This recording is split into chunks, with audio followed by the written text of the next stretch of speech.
Oke. Assalamualaikum warahmatullahi wabarakatuh. Waalaikumsalam warahmatullahi wabarakatuh. Ustaz, mau nanya Ustaz, terkait dengan niat. Saya berpikir tergelincirnya atau godaan tentang niat ini bisa dialami kita dalam 3 fase. Pertama, sebelum amalan itu dilaksanakan. Kedua, pada saat amalan itu dilaksanakan. Ketiga, setelah amalan itu selesai dilaksanakan atau bahkan jauh setelah amalan itu selesai dilaksanakan, bisa jadi niat kita jadi tergelincir, atau kalau yang setelah itu bisa jadi ujub. Nah, ini bagaimana Allah melihat hal ini atau bagaimana membahas hal ini. Kemudian bagaimana yang kedua, bagaimana terkait dengan amalan-amalan kita yang bisa jadi niatannya sudah salah gitu. Apakah bisa diluruskan setelah amalan itu dilaksanakan? Terima kasih Ustaz. Wassalamualaikum warahmatullahi wabarakatuh.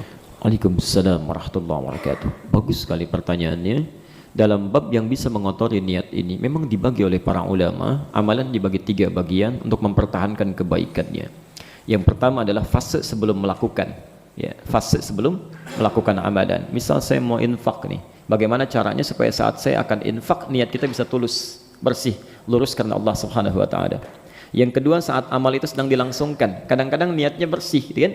Tapi ketika datang mau ke situ, ada godaan lain yang membuat kita ingin pamer, ingin kelihatan. Mungkin terjadi, ya. Bahkan misalnya, maaf, ketika kita mau akan infak 100.000, ya, dan disampaikan ada pengumuman, kita butuh ini, anggaran sekian. Kita punya lebih dari 100.000 ingin jadi 100 juta, misal, ya, dengan kelebihan itu.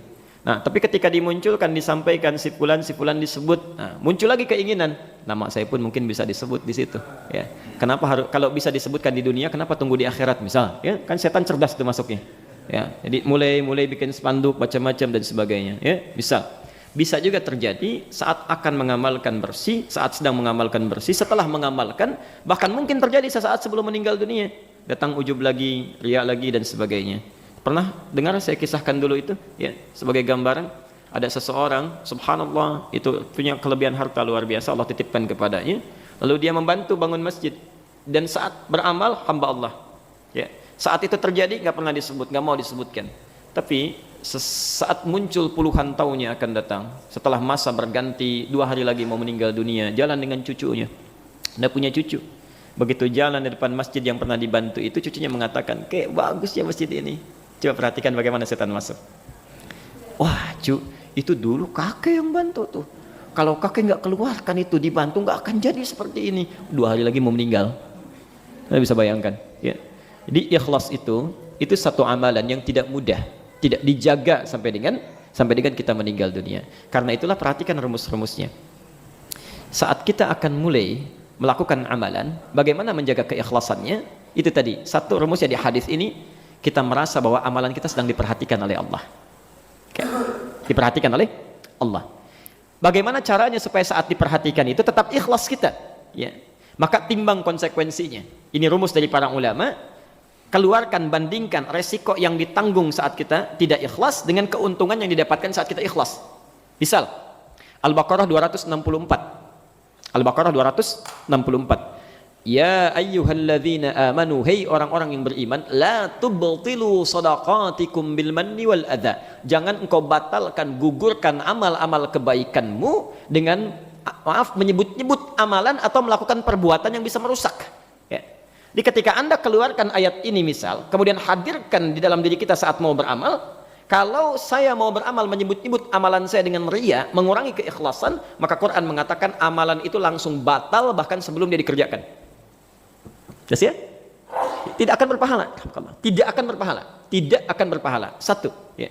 Ada ketika Anda ingin mengerjakan, misal yang kemarin haji saya ceritakan, ya. Orang mau haji, bagus awalnya, kumpulkan orang, minta maaf, mohon doa dan sebagainya, ya. Bapak Ibu sekalian, para warga komplek Persada, saya akan menaikkan haji, mohon doakan. Barangkali medannya sangat berat di tahun ini. Ya, tolong bantu saya, maafkan kami kalau salah, sehingga kami bisa berangkat dengan doa, ya.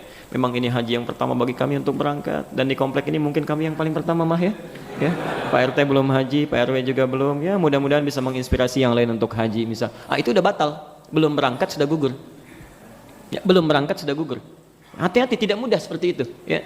Nah, kalladzi yunfiqu malahu ria'an nas, kalladzi yunfiq, seperti orang mau infak, fiilnya mudhari, ya. Mudhari itu artinya present, continuous, future. Saat dia akan melakukan, sedang melakukan, plus yang akan datang pun akan gugur. Itulah indahnya bahasa Arab itu. Dengan huruf ya saja udah menunjuk 3 makna seperti yang Anda sampaikan tadi. Akan, sedang, dan yang akan datang. Itu bisa gugur. Perhatikan, diteruskan lagi oleh Quran, tidak cukup sampai di sini. Bahayanya ketidakikhlasan itu, famathaluhu kamathali safwanin alaihi turabun fa asabahu wabilun fatarakahu salda. Satu, batal amalan. Yang kedua, kata Quran, lelah bekerja tanpa mendapatkan apapun. La yaqdiruna ala syai'in mimma kasabu. Seperti menyimpan butiran pasir. Pasir itu kan yang cepat luntur ya. Ya, cepat bergeser. Kalau disimpan di setumpuk pasir saya simpan di tanah yang datar, kan dia bergeser ke bawah ya.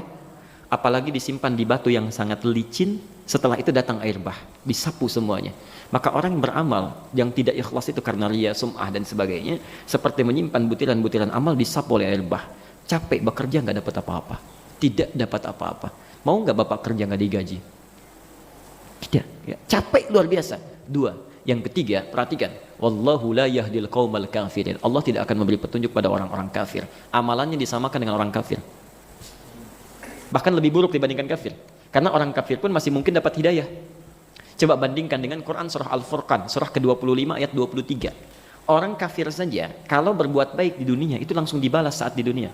Wa qadimna ila ma amilu min amalin faja'alnahu haba'an manthura. Kalau ada non muslim berbuat baik di dunia, suka nolong orang, bantu orang, ngasih sesuatu kebaikan, itu dibalas oleh Allah hukum dunianya, disukai oleh orang, bahkan didoakan, ya Allah mudah-mudahan dapat hidayah, tetangga saya baik, kami tidak ingin berpisah di akhirat saat bersama-sama di dunia, didoakan, masih dapat hidayah.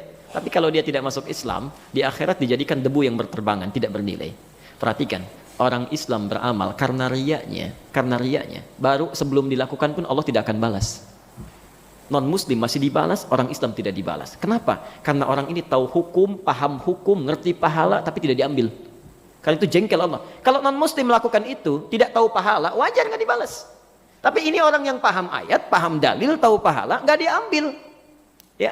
Dan mengerjakan apa yang tidak dikerjakan oleh non muslim, itu berbahaya. Ya. Dan sulit dia untuk mendapatkan hidayah kalau dia tidak tobat. Maka ketika Anda akan beramal kemudian merasa ingin disanjung, ingin dipuji, ingin disebut, maka bayangkan resikonya. Amalan itu gugur sebelum dilakukan, pekerjaan tidak menghasilkan apapun, dan sulit mendapatkan hidayah Allah, disamakan dengan orang kafir.